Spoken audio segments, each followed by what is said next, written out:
Hello, everybody. Welcome back to school for the 2020 school year.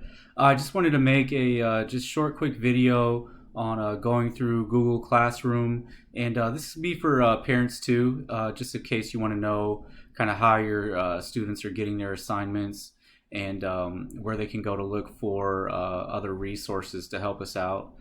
So what I have first opened up is our math classroom, and all classrooms will be the same, basically set up. And what they need to do is, so they'll load up the classroom and they'll go to classwork.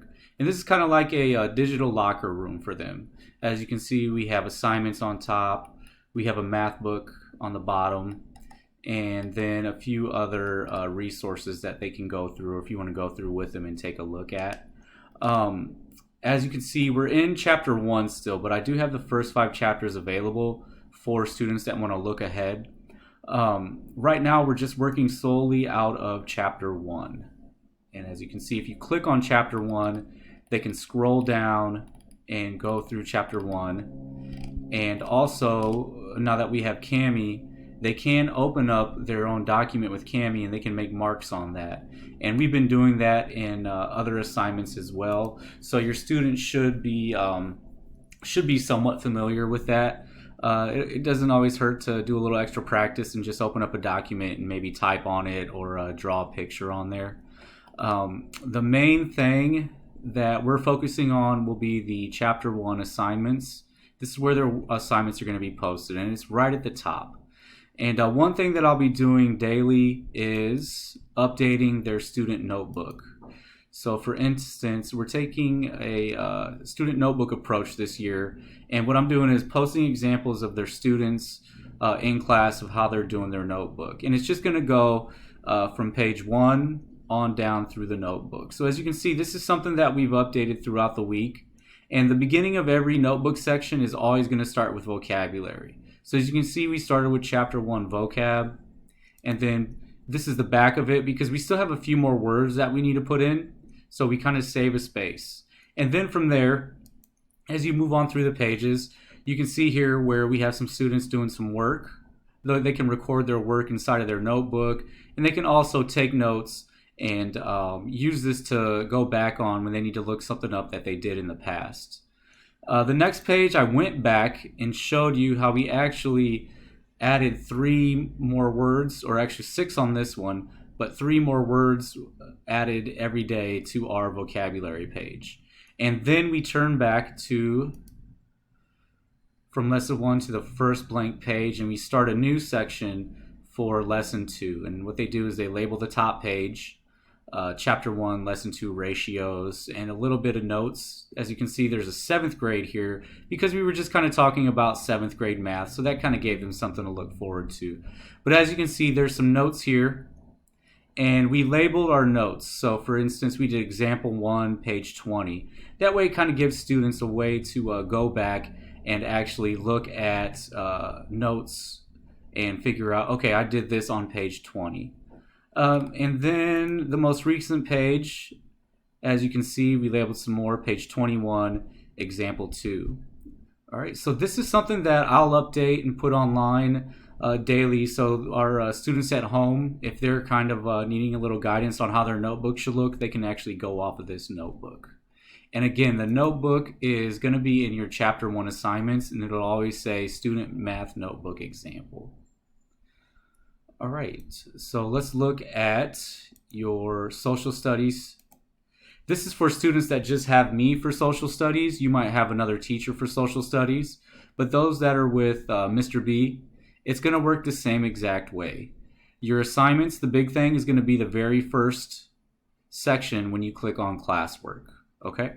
And then again, your resources are right below it. It'll say social studies book, and you can treat this the same exact way you did for the math book. And if you just click on it, this is where you can get all your readings, and you can use this for when we do our activity worksheets for social studies.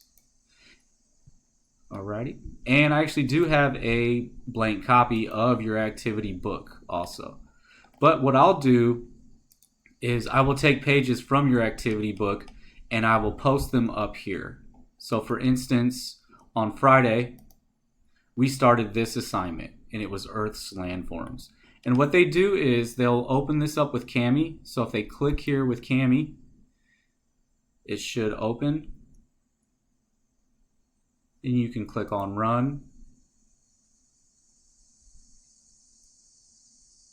And once it loads up at the bottom, the students will be able to mark up, comment, write a textbooks, draw, shapes. So they'll be able to use their Chromebooks and actually mark on this document. For instance, if I wanted to answer this question, I click my text box, and then I make a mark on the line, and a blue box will appear. And we can just say, how have human activities changed this landscape? And we can just observe the picture, and we see that a town was built on a stream/river. So the students can go in and they could put that humans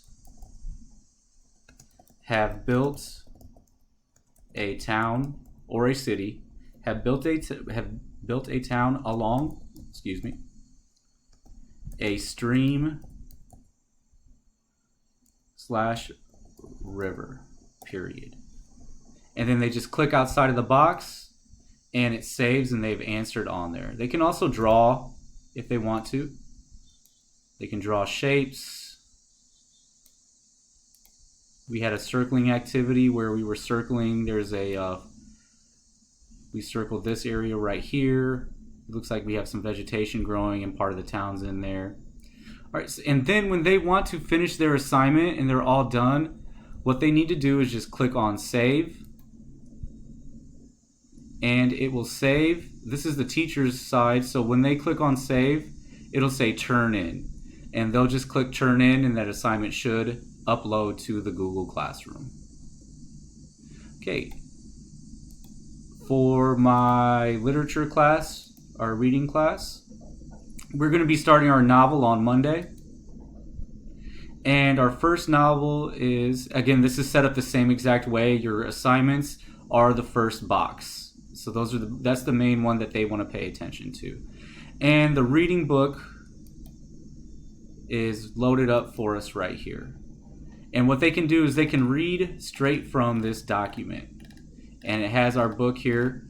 And I've had some students already email me about reading. If you want to read ahead, all right, we'll be starting chapters 1 and 2 on Monday. But if they would like to read ahead, I always encourage students to read on their own, and whenever they have time to read, to go for it. So if they want to read ahead, they are more than welcome to read much into the book as they want to. Now, when they finish a chapter, we will post a assignment here. Maybe it might be a graphic organizer, something to check for their reading comprehension. So again, the main resource for our next couple of weeks here will be this Phantom Tollbooth book. Okay, and they can just click on that and it'll pop up for them to read. And then when it comes time for us to check our reading, their assignment will pop up here, and they can approach that assignment the same exact way. I'll click on this one. They can approach it the same exact way they would with social studies by clicking on Kami.